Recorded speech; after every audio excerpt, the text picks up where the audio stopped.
Alrighty, YouTube's another one of Kip's Clips, and welcome to the Vanci Code Tour of Glasgow. So today, going to be doing it in the Necropolis, a bit of the genuine bona fide history about the architecture and some of the myths and legends that are built into the architecture of the Necropolis. So first and foremost, come with me through the keyhole. So as you can see, the necropolis is situated, keep it one way, the necropolis is situated on a large hill. This large hill was part of the Wester Craigs estate, which was bought by the Merchants' House of Glasgow in 1650. Now, initially it was called Craig's Park, because it was part of the Wester Craigs estate.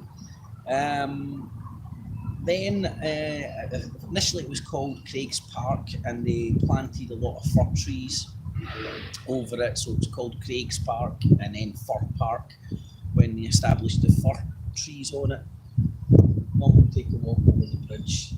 So in 1804, fast forward to 1804, the fir trees started to die, and they were replaced with mainly elm and willow trees as the Craig's Park, Fir Park, was turned into a typical Victorian park of its time.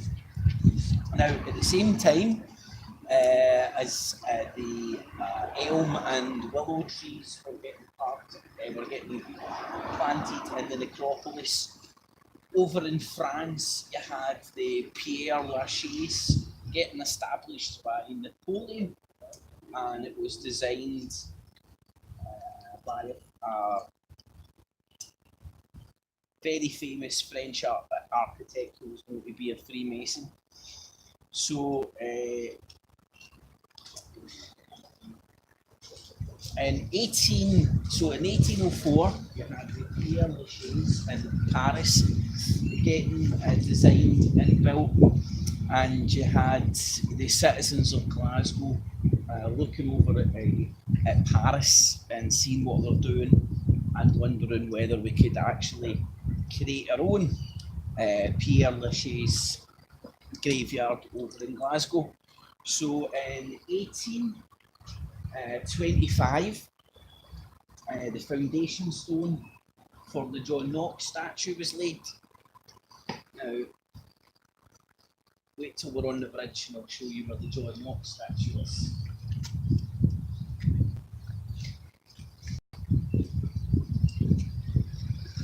Okay.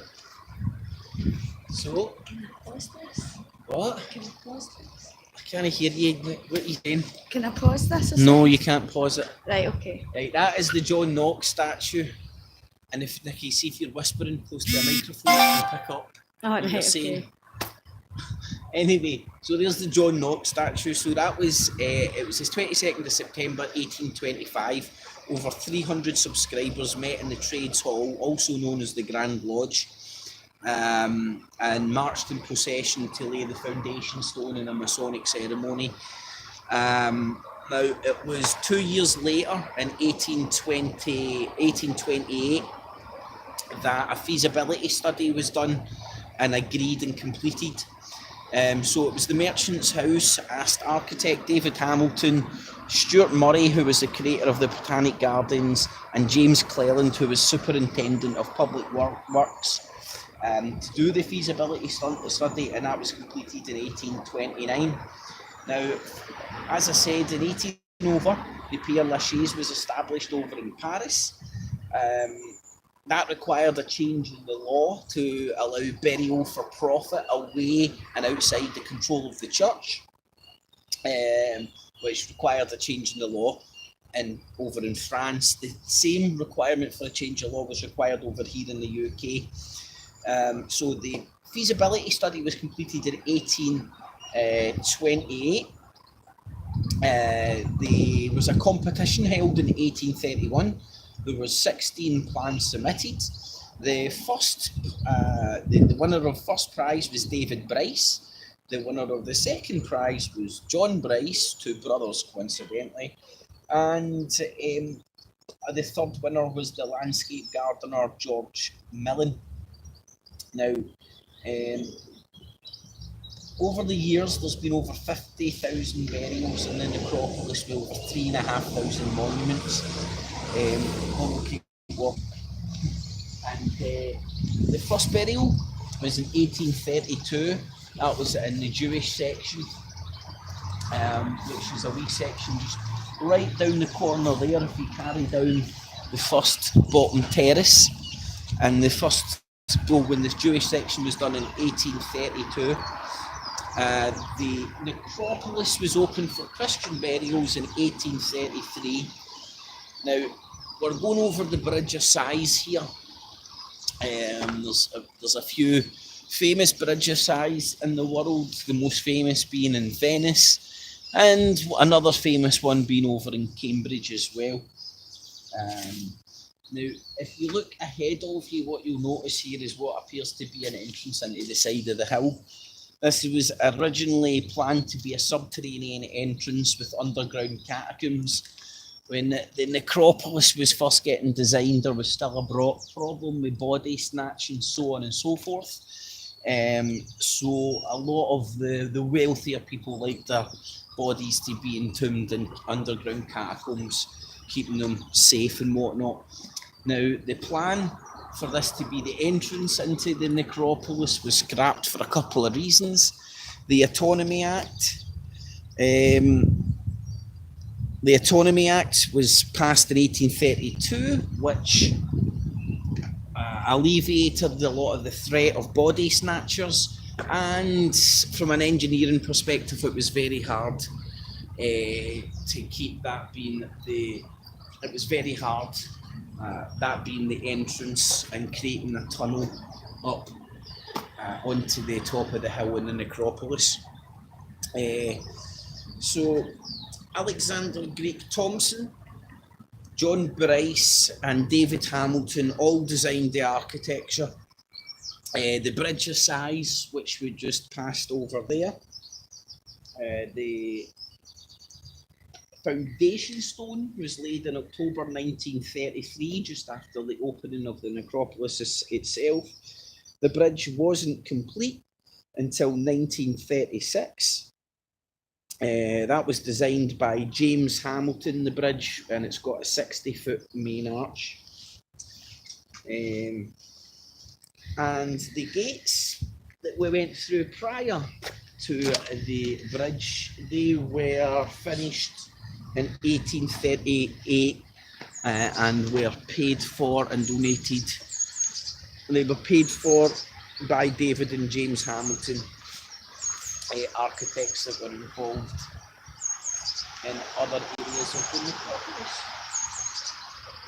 So, if you look down on a Wishart Street, which is now a road, that used to be the Mall and Dinar Burn, which was converted over by Wishart Street in 1877. And there's been extensions to the necropolis east and south in 1860, 1877 and 1892. Now let's take a stroll up to the top where the John Knox statue is.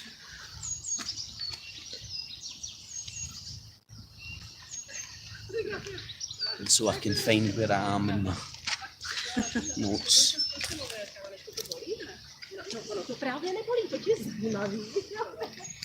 I don't read your notes. You've done better earlier when you were reading your notes.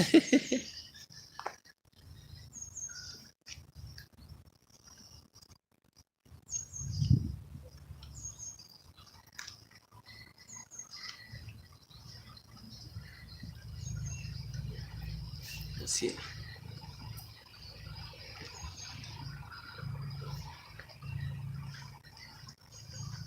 Wee Willie Winkie running down the street. William Miller, laureate of the nursery, author of Wee Willie Winkie, died in 1872. So, as you can see, as we continue to walk up here, we're going to the John Knox statue. Now, before I start showing you how all the Monuments interlink into a secret code which tells the story. Let's just touch on some of the basic history in and around some of the characters that are involved in the story.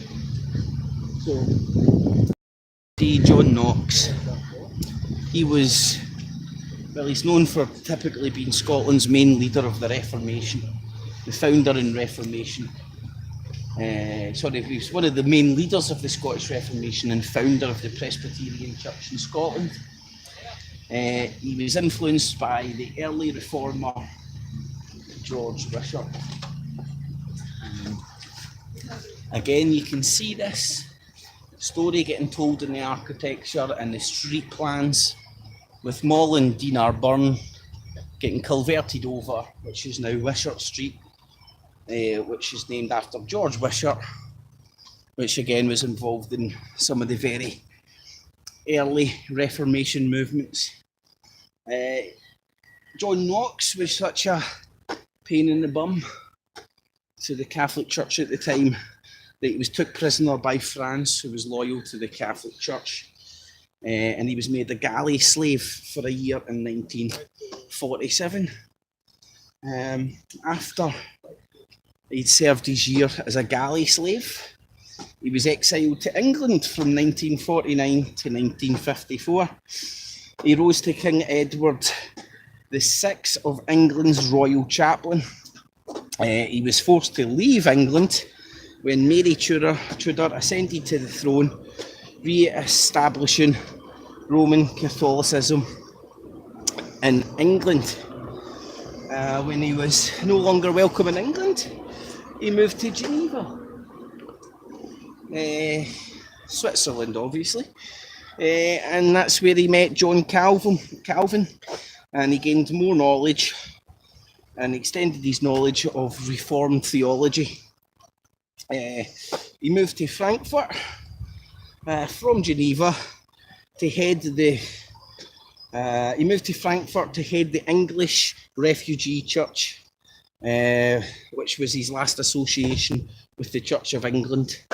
So the Reformers, the Protestants of England, had started refugee churches in Frankfurt, and John Knox went to head that up.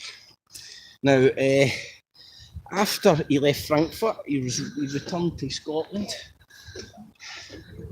Now, here's the John Knox statue there. We'll just go down to this rotunda here, and I'll finish with the John Knox story on the way back up. So, returning to Scotland, he head the Protestant Reformation. He started a revolution ousting Mary of Guise, who was the mother and ruling monarch in Scotland of Mary, Queen of Scots. Knox admonished Mary for supporting Catholic practices, and when Mary was imprisoned for the murder of her husband, Lord Darnley, Knox openly called for her execution. He preached till his final days. It was Reverend Dr. Stephenson McGill, who was Professor of Theology at Glasgow University, that first put forward the idea of the John Knox statue in 1828. The statue itself was designed by William Warren. It has Knox wearing his Geneva gown with Bible in his right hand. The statue is placed on a 58-foot sandstone Doric column designed by Thomas Hamilton. Again, what you'll notice is a lot of the same names popping up, brothers, so on and so forth, doing a lot of the designing.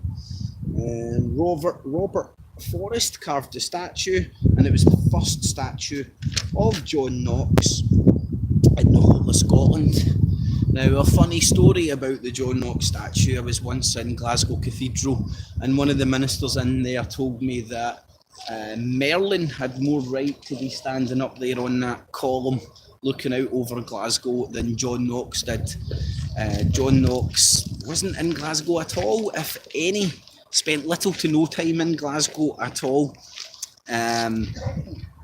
Whereas Merlin, on the other hand, based on a book called Finding Merlin in 2007. Scots advocate Adam Audrey spent 6 years researching the Merlin myth. He came to the conclusion that Merlin stayed in Partick in Audrey Street with his wife Gwenadon. Merlin was a politician and scholar, and he's buried just south of Stirling. The first reference of Merlin in historical books has Merlin at the Battle of Odred, and the conclusion that Adam Audrey came to was this was Audrey Street in Partick. And Merlin was brother-in-law to the king, and he stayed in the royal town of Partick and was assassinated in 1618. So just an interesting wee factoid about Merlin there. Now, let's go to this bad boy. This is one of the most interesting mausoleums in the whole of the necropolis. So this is the mausoleum for two brothers, Major Archibald Douglas Monteith and his brother James Monteith Douglas. Major Archibald Douglas Monteith was interned here in 1842 and his brother in 1850. The mausoleum itself was designed by David Cousins and it's 30 foot in diameter. The Major himself served in the East India Company. The legend behind Major Archibald Douglas Monteith is he made his fame and fortune by steaming gems and diamonds off a Maharaja, who was a Sanskrit king. So he stole a lot of diamonds and gems off a king over in India when he was out there with the East India Corporation making his fortune. He left £1,000 for the mausoleum on his death, but that wasn't enough, and the merchant's house made up the shortfall. The mausoleum itself is based on the Knights Templars Church of the Holy Sepulchre. There's one in Jerusalem and there's also one in Cambridge. Now the interesting thing about the fact that this is based on the Church of the Holy Sepulchre and the bridge itself, come on, I'll show you this.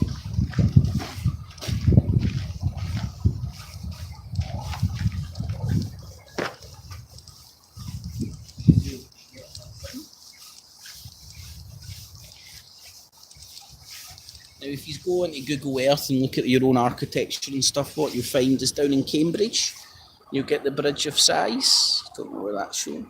Here you get the Bridge of Sighs, and in the exact same two layouts of the architecture, right next to the Bridge of Sighs, you get a mausoleum, a building which represents the Church of the Holy Sepulchre, which is the Knights Templars Church in Jerusalem, the apparent burial place of Jesus Christ. Now the mausoleum itself is 30 foot diameter, it's neo-Norman rotunda, has grotesque faces around the doorway. Come here.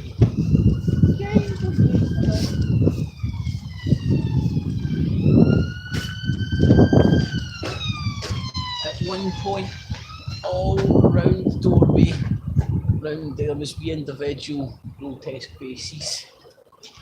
And as my sister pointed out earlier on, there's individual faces still up there which aren't. That's the best one with the eyes still on it. And the ones that you see up there as well. At the very top, I don't know if the light's good enough that you can see that. The window has a different design on it. The window's round the section. This mausoleum stands out as being neo-Norman in design and predominantly classical monuments. Major Douglas Monteith was involved in the first Opium Wars.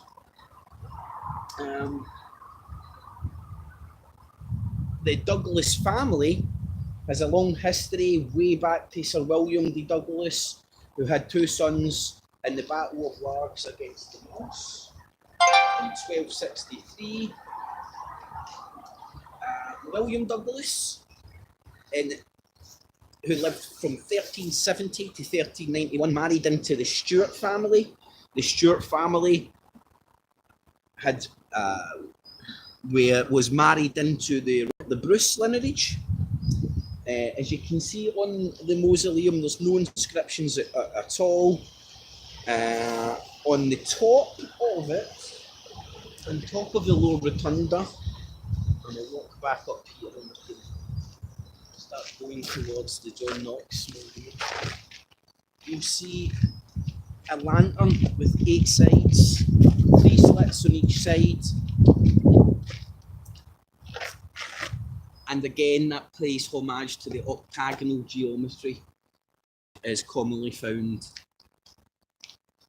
in buildings paying homage to the Knights Templars Church in Jerusalem, with the octagonal geometry. Now, what's even more fascinating, well, for me anyway, if you look right on top, you probably can't see much detail, but that is a mini choragic monument of lycrostrates, which is a monument which is present on the Acropolis. And the monument is by the patron saint of theatre, Dionysus, aka Bacchus, and it's the first known use of the Corinthian order of architecture. Now, what makes that so significant is that's one of the major gods and goddesses which you will see celebrated within Masonry. Bacchus, Dionysus, it's the goddess of wine, good time, the downtrodden, so on and so forth. Now, one of the interesting facts about the Douglas family, which we have here, which ties in, is it was Sir James Douglas and William de Sinclair. They were the ones charged with taking Robert the Bruce's heart back to the Holy Land upon his death. Now what we're going to do is walk up to the John Knox statue. Now, while we're walking up to the John Knox statue, I'm just going to talk about the timeline from Robert the Bruce's alleged involvement with the Knights Templars at the Battle of Bannockburn. How they've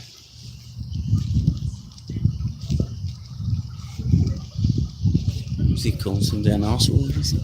What?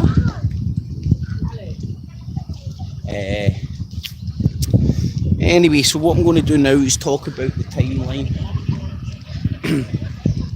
of Robert the Bruce, the Knights Templars, Masonry, and how it gets all brought together here in the Glasgow Necropolis. So Robert the Bruce, he was King of Scotland from 1306 to 1329 upon his death.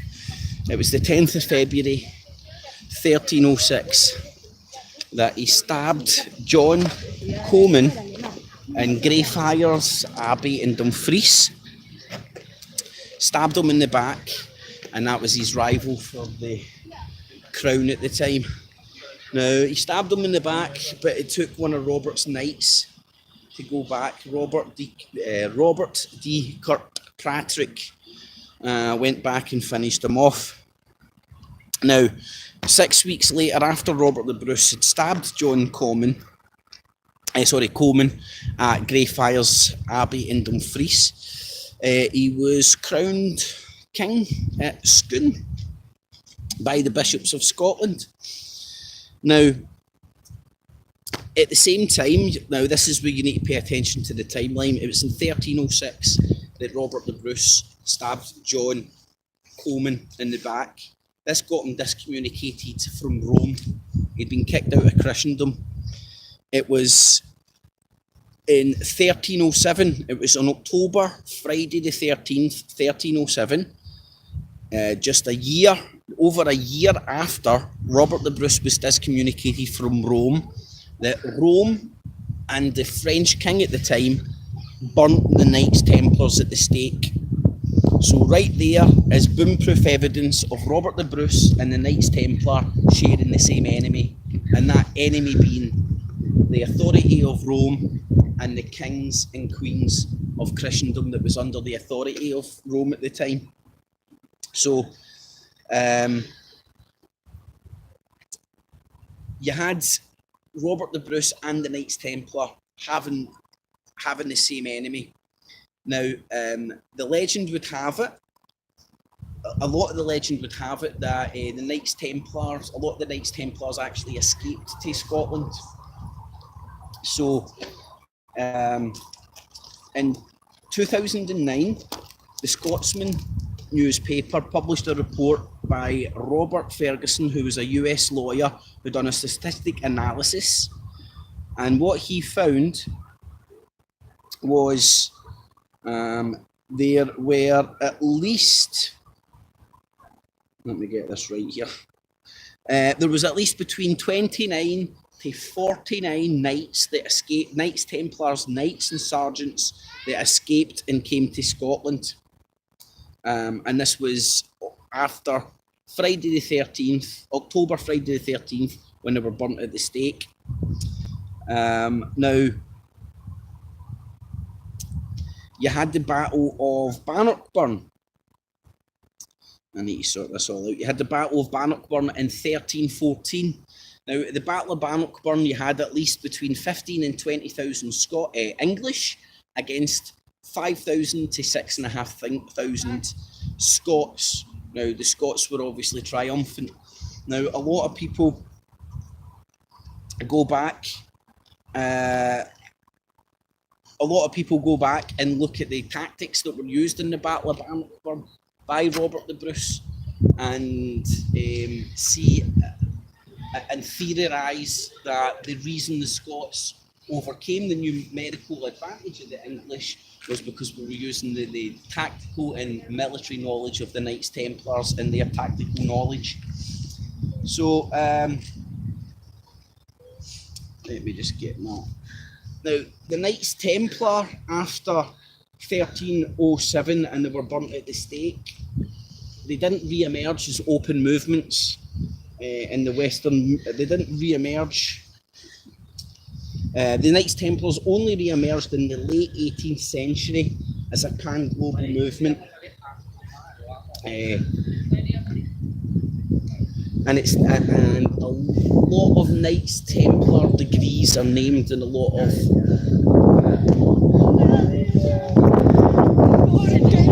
get put off there with the singing, and a lot of Freemasonic degrees have titles such as Knights Templar in them. Now, with regards to the necropolis itself, in 2006, the Herald newspaper, as well as other newspapers and the Grand Lodge of Ancient and Accepted Freemasons of Scotland, had a big conference. They were talking about the research done by historian Ronnie Scott, who came to the conclusion and talked about the whole of the necropolis actually symbolising the Masonic journey. The Masonic journey being represented from the dark into the light. If you go into a Masonic lodge and you get initiated in a Masonic lodge, you typically get the blindfold took on you, you stroud your leg rolled up, and then you get the blindfold took off, representing your journey from the darkness to the light. Now, if you come up to the edge here,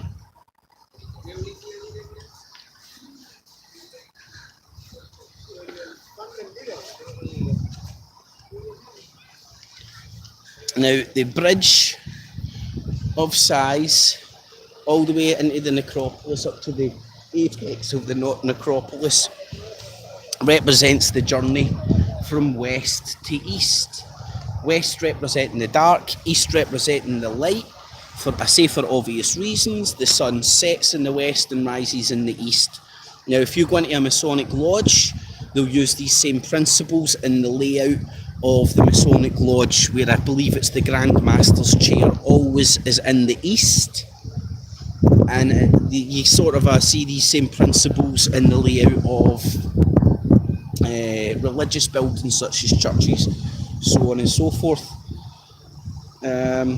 So in 2007, Ronnie Scott told the world's first conference on the history of Freemasonry that the whole of the necropolis had very large and solid representations of Masonic ideas and symbols. It was opened in 1833 by Masons from the Merchant House. You go through the gates, over the bridge, through the pillars, boas and jatrum. You climb the hill, representatives of Jacob's ladder, and you're moving from west to east, from dark to light, and you're going from the bottom to the top, again representing climbing Jacob's ladder. Now,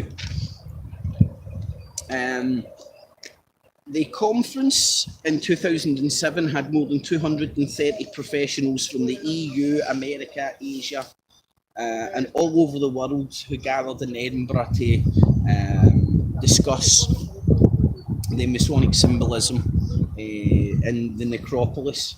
Now, the oldest lodges in the world are here in Scotland. Some of the oldest minutes of Masonic meetings are here in Scotland.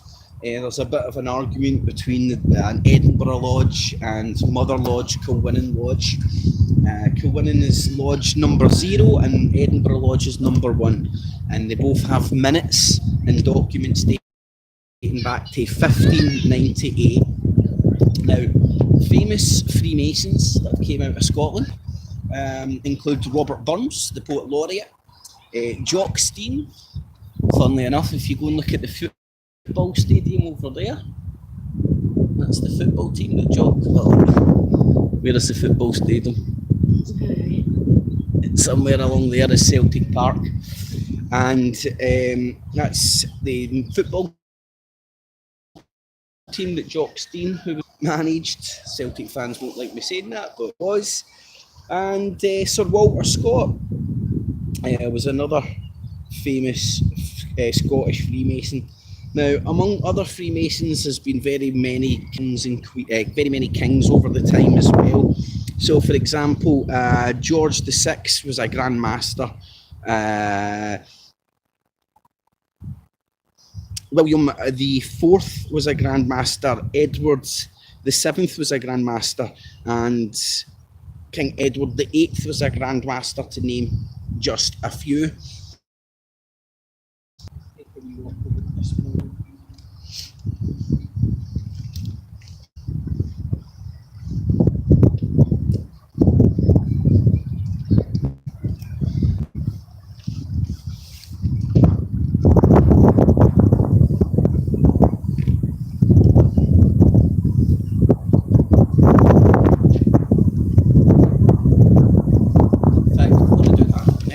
A wee bit of Duncan McFarlane's monument. If you look over, that's a monument to Duncan McFarlane. He was a Scottish minister, moderator of the General Assembly, which means he was the church's he was the highest up political element within a Scottish church, let's just say. He was the principal of Glasgow University from 1823 to 1857. The monument was erected in 1861. He followed his dad and grandfather into the ministry.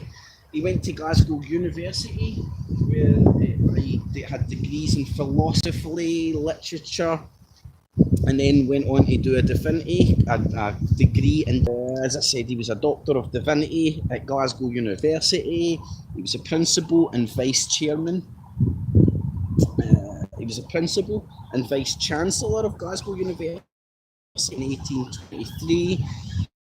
He was a very popular man in Glasgow, and in 1849 he welcomed Queen Victoria to Glasgow Cathedral.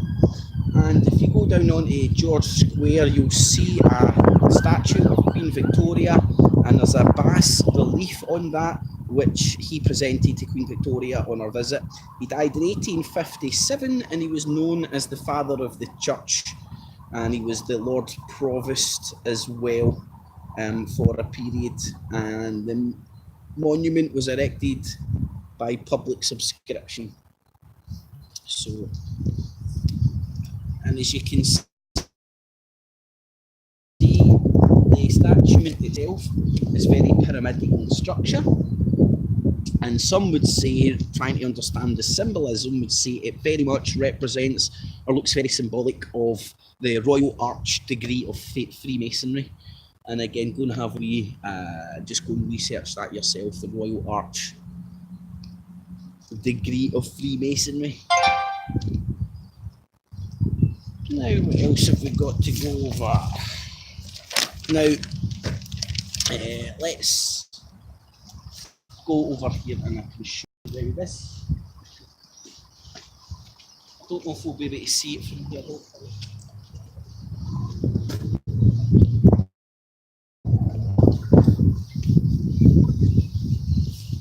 Now, right down at the entrance, I can't see my finger, right down, right, I'll point, you film. Right, so right down at the entrance there is a monument to Archibald Sinclair, Ruthven.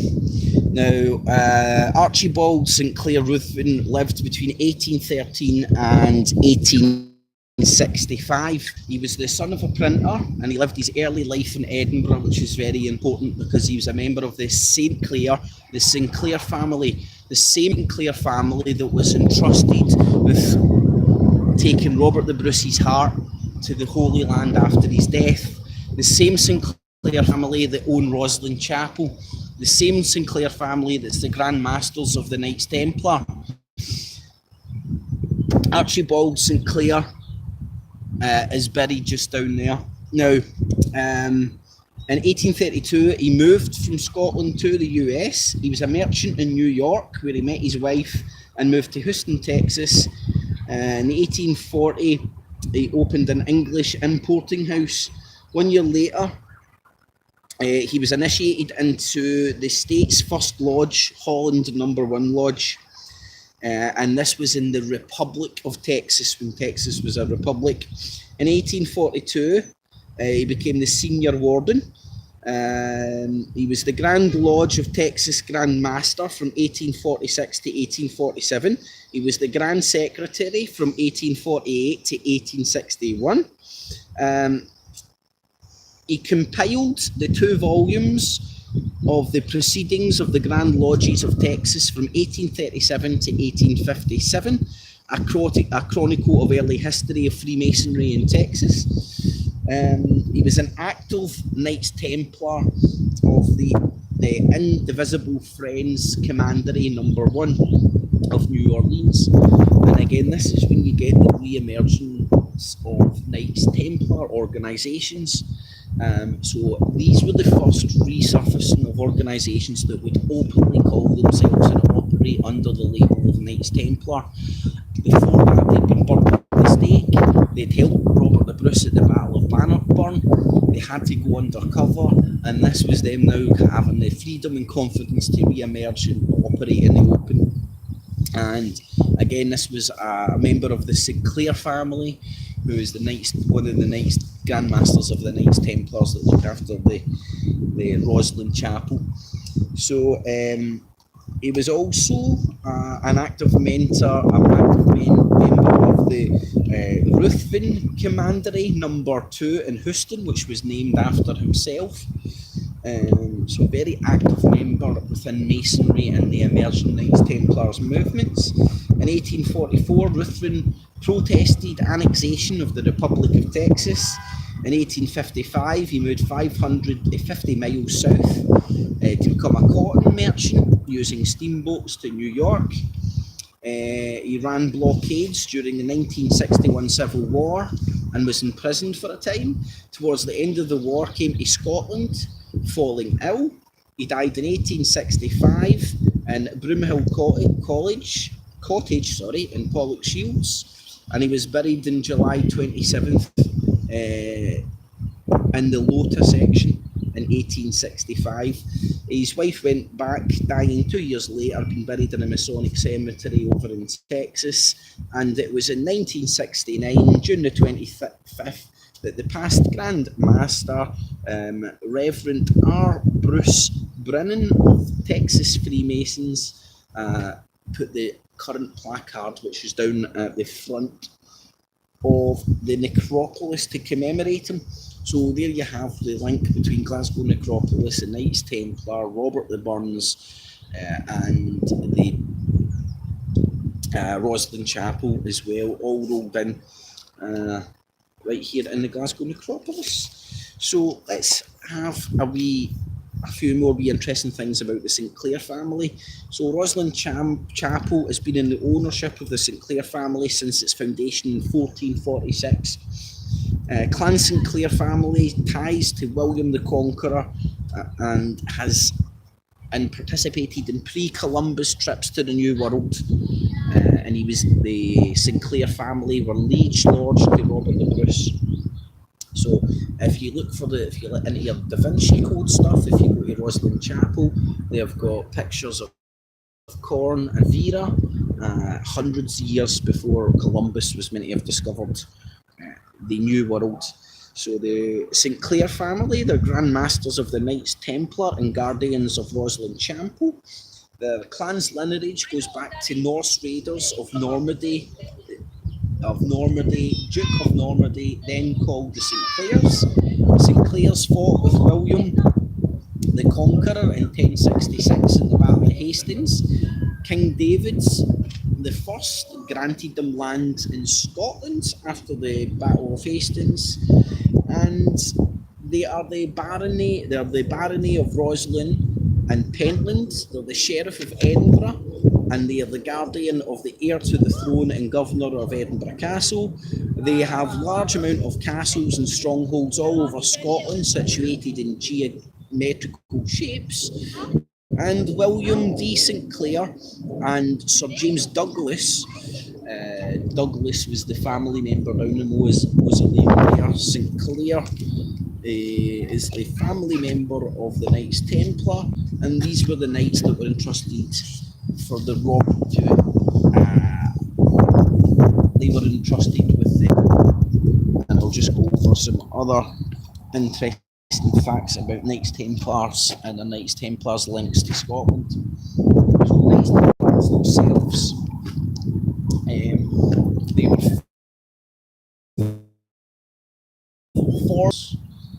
were under protection of his uncle Saint Bernard.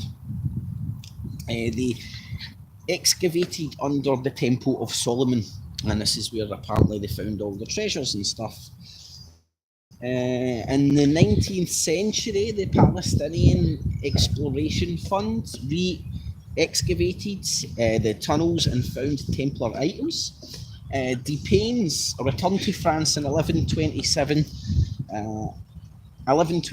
and a year later, the Council of Troyes came under direct papal control. That's when the order came under the control of the Pope. They were gifted lots of lands and lots of businesses, and through their connections throughout the whole of Christendom, they came in a very powerful structure. They built lots of classic round Templar churches, which were all founded on octagonal geometry, as well as had lots of Gothic outposts. They set gold and silver standards in their day, as well as they were the inventors of paper notes. So they were the first international bankers. They didn't charge interest on loans because that was usury and that was banned in Christendom, but they used to charge rent on loans. Some would say semantics, but they were making money off of money. Now, it was King Philip IV and the new Pope Clement burnt them at the stake on Friday the 13th, 1307, for heresy. And it was Jack de Molay and 60 knights were arrested in Paris on Friday the 13th for now, upon their arrest, they attempted to try. Upon their arrests, the king and pope attempted to try and seize all their assets and treasures. And what they found was a lot of their treasures and most of their fleet were gone. Now, this is where the argument happened, where it was 1306 that Robert the Bruce was discommunicated from Rome, and it was in 1307 that the Knights Templars was kicked out of Christendom. And some would say that they joined Robert the Bruce in his fight against Edward I Longshanks. Now, one of the unique things about Scotland, and I think it's only Scotland and Portugal this is true in. Scotland and Portugal are the only areas in Christendom that the Templars' lands were never seized. They were only passed over to the Knights of St. John, which were the Knights of Malta. So everywhere else in the whole kingdom, the Knights Templars' lands were seized, not in Scotland and not in Portugal. Now, the rumour would go that the Knights Templars helped helped Robert the Bruce and turned the tide of the war in Scotland's favour at the Battle of Bannockburn. And as I mentioned, the Knights Templars only re-emerged openly in the late 18th century and is now a pan-global movement under many different disguises. Now, some of the treasures that the Knights Templars are rumoured to have, the Holy Grail, for example, is rumoured to be at Rosslyn Chapel. The Ark of the Covenant is rumoured to be in Ethiopia. And we've all probably heard bits and bobs about the Shroud of Turin,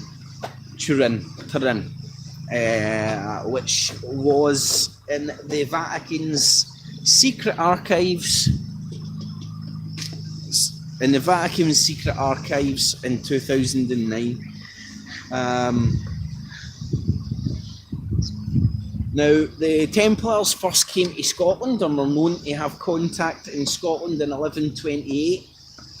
When Hughes de Payne met David I of Scotland, he gave lands to the Templars over in Temple in Edinburgh, and some would argue in Glasgow as well, at Knightswood and Temple in Glasgow. And it was in 1189 that Alan Fitzwalter, who was the second High Steward of Scotland, supported the order. And Fitzwalter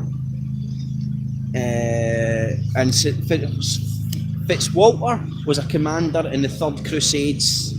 So it's not hard to understand why Fitzwalter had a lot of loyalty to the Crusading Knights and the Knights Templar. So, just speak, Nicky, because it's better than you that. might not be able to hear over that. Right, okay. That's better than. Anyway, so now we'll go and touch on a wee bit of the history of Glasgow Cathedral. So it was built on the site of St Mungo's Church, and St Mungo's Church dates back to the 6th century. So the first ever church was built here in the 7th century, in the 600s. And that's the river, the Mollen Dinar Burn is where St Mungo was meant to have fished. Now, it was built on St Mungo's Church. St Mungo's tomb is in the lower crypt. Glasgow Cathedral is the only cathedral in mainland Scotland which survived the Reformation. So King James IV ratified the Treaty of Perpetual Peace in the High Altar in 1502 in the cathedral. Glasgow Cathedral and Castle played an important role in the Battle of Glasgow in 1544 and 1560. And it was in 1581 that James VI granted income from lands for the upkeep of the cathedral. It's the host of a Church of Scotland congregation. The Crown owns the building and it's maintained by Historic Scotland. Glasgow University started here in 1451. It moved to the east of High Street in 1460. It was known as the College until it moved to Gilmore Hill in 1870, where it is to this day. It was back in 1197 that Bishop Jocelyn built a large replacement. So it was in 1197 that the first stone building was built. Then in the 13th century, William D. Bonington built a further extension onto the cathedral, and it was further extended in the 14th and 15th century. Now, the interesting thing about Glasgow Cathedral is it has its own wee sort of a tale, a bit like Roslin Chapel. Roslin Chapel, for example, has the corn and it has the aloe vera plants in carvings inside the church, where Glasgow Cathedral, for example, that has what could be interpreted as either an alligator or a lizard, as well as an African dude's face. So when these statues were getting carved in the 12th or 13th century, the only people that would have been able to carve these images would have been people that would have participated in the Crusades and would have witnessed the Middle East and even Africa, Egypt, etc. So there's also an alleged Knights Templar sarcophagus in Glasgow Cathedral, which the minister told me you can tell by one of the markings on the lids of the sarcophagus. So even Glasgow Cathedral, inside it, through some of its graffiti and whatnot, tells a wee bit of the story about the Knights Templar and stuff as well. So there's a wee touch on a few bits and bobs of my tour. I'll just take you to back outside the gates, and that'll be a good place to finish. So if you do enjoy this, leave your comments and contact me. And I'll be doing more tours in and around other areas of Glasgow, trying to decode the secret story which is encrypted into the architecture all around us. And if you've got the knowledge to see it, it tells you. Alrighty, YouTubes, thanks for listening. Catchies!